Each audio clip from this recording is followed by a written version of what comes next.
Hi everyone, welcome back to JP WHU TV. It's nice to see you. I hope you're keeping well and having a good week and a good start to the end of your week as well for that matter. Apologies for not making any content over the last week or so, as it was the FA Cup last weekend. There was no West Ham in it, of course, so there was nothing to talk about, and there's been a few rumours here and there that aren't worth talking about either. And of course I was away for the weekend, but also last week I was very busy because I ended up having an interview and was given the job towards the end of last week. So by the time you're watching this, I would be a few hours into my first day at my new job. So fingers crossed everything goes to plan and everything lasts a little bit longer than it has been recently. Okay, but guys, also for that matter, as you know, I'm normally looking straight at the lens, looking at my notes while we're talking about the preview, but unfortunately there's a piece of equipment I can't find in order to do it. I must have tidied it away somewhere. I have no idea where it's gone. So I'll need to refer to my PC screen today, but I've ordered a replacement, so the next preview will have everything back to normal.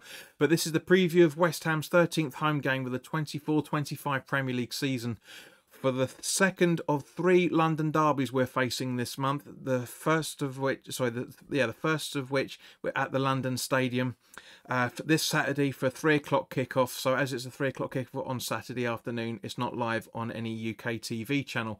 But as always, guys, this video is sponsored by the channel sponsor, 3retro.com. Please click the link in the description below that will take you directly through to the West Ham section of their website, where you can purchase some really nice retro gear along with track jackets, polo shirts, sweatshirts and t-shirts made by Admiral and Umbro, so go check those out, as you can see from the icon that's up here.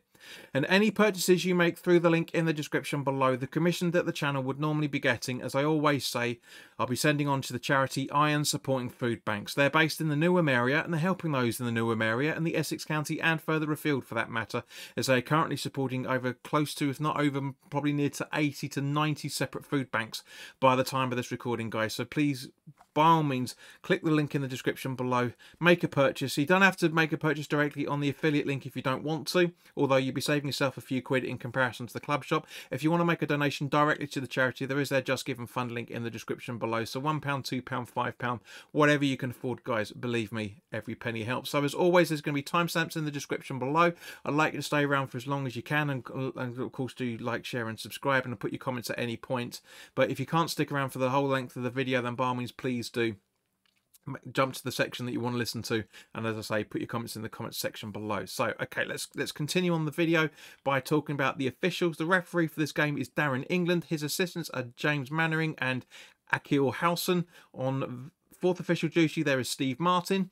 On VAR is Graham Scott, and his assistant is Nick Greenhalgh. So not much there going on at the moment. Now, as this is Brentford's fourth season in the Premier League, our last 3 home games against them shows we've won once, lost twice, scoring 5 goals and conceding 6. As we remember, we got a point for the first time ever against them earlier in September with a 1-1 draw away when we conceded from Mubamo in the first minute and Tommy Souček equalising on the 54th minute. It's amazing to think, and we'll talk about this more in a minute, but it's amazing to think that Tommy Souček and Jared Bowen have been at the clubs for 5 years now.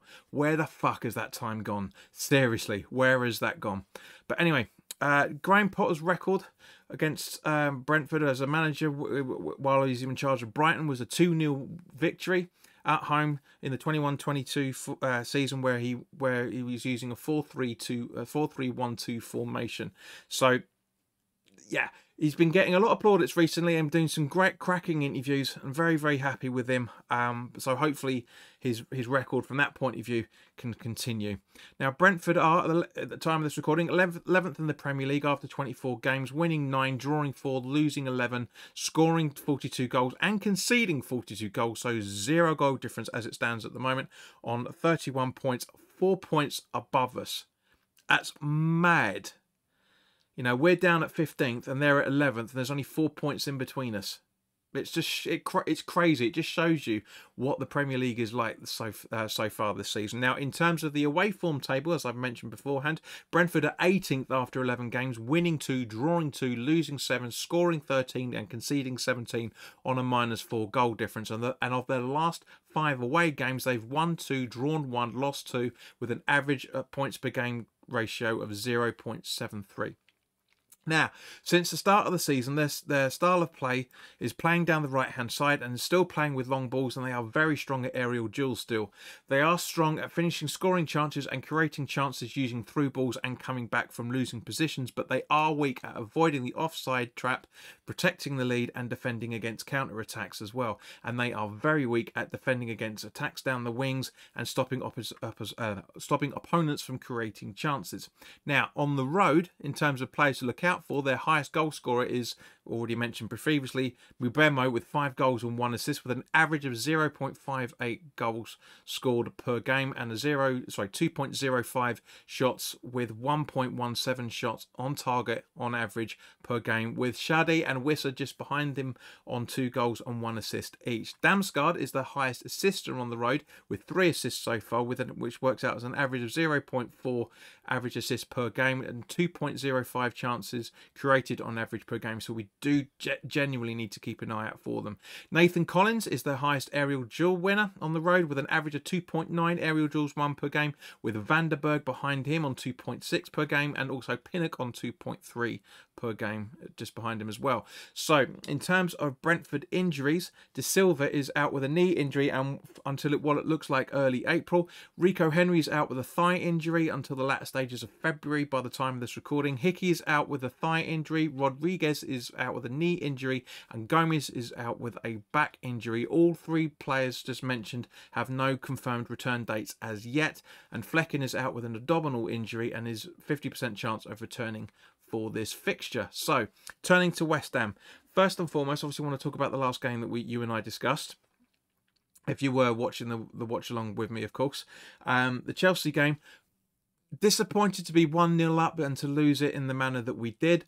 But again, as it's been consistent since Potter's come into in charge of the team, we are playing better. We are playing better. The passes is better. The communication is better. There's still a lot of work that needs to be done, especially in the midfield. But in general, guys, very, very happy with the majority of that performance. Of course, 10 minutes of madness and we're losing it, as it always is with West Ham. But in general, we are getting there. We are slowly getting it. I think Europe's well out of the equation. I think top 10 is out of the equation. But I've been saying ever since Potter came in, I think, well, even before Lopetegui left, to be honest with you, was booted out. It's nearer the point. I've been saying we'll be finishing 11th or 12th, and we're still on target for that at the moment. So I'm happy from that point of view. But it's a bit of a disappointment, especially bearing in mind what we've been used to over the last few years. I mean, that, for example, obviously last season under David Moyes, we didn't finish all that brilliantly. It was okay, and we're looking to have a similar season in terms of table position. But we've still got a long way to go, guys. So anything's possible.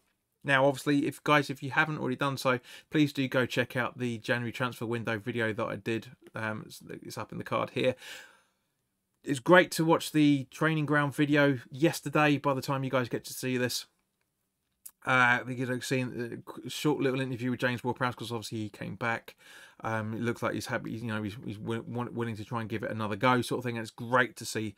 Great to see that. And of course, obviously, as we know, there's a little bit of inclination of Ferguson doing in the training videos as well. Now, in terms of injuries, Antonio and Fulkrug are out in Saudi Arabia getting warm weather treatment, from what I understand from various in the nose. Somerville, unfortunately, is still going to be out until it looks like the end of March, beginning of April, possibly. It's been around about 2 months. Has been thrown around due to his hamstring issue, which is a real shame. But there's nothing we can do about it. Paquetá's probably still a doubt for this game. He's still being assessed with that groin strain that he picked up previously, and will probably more than likely be subject to, I should say, a late fitness test. And again, as I hinted at earlier, there was false rumours about Paquetá wanting to leave that was floating about. It's been verified by people actually in the know that it was all complete nonsense. Was it lies coming out of Brazil? I think it's one of the lines out that I heard recently. But the good news is that Todibo is back in training and may return for this fixture. I'd be very surprised if he does, to be honest with you guys. He'd more than likely be in the squad rather than the starting 11 itself. Now, of course, that brings us quite nicely round to said starting 11. So, guys, as always, put your comments in the comment section below. Let me know what your thoughts are on what starting 11 that you would like to see. And if you watch the preview of the Chelsea game, I've made no changes to my starting 11 at all. So this is the starting 11 that I would like to see if I was in charge of West Ham. I'm not saying Graham Potter's going to do this in any shape or form. You guys know that by now. But, well, for those returning on these videos anyway. But this is the starting 11 that I'd like to see against Brentford on Saturday. Areola in goal, with a back four of Wan-Bissaka, Casey, Kilman and Skulls. Orford in the defensive midfield position with Souček in front of him, supporting Gilherme, Soler and Kudus, with a jailer up front.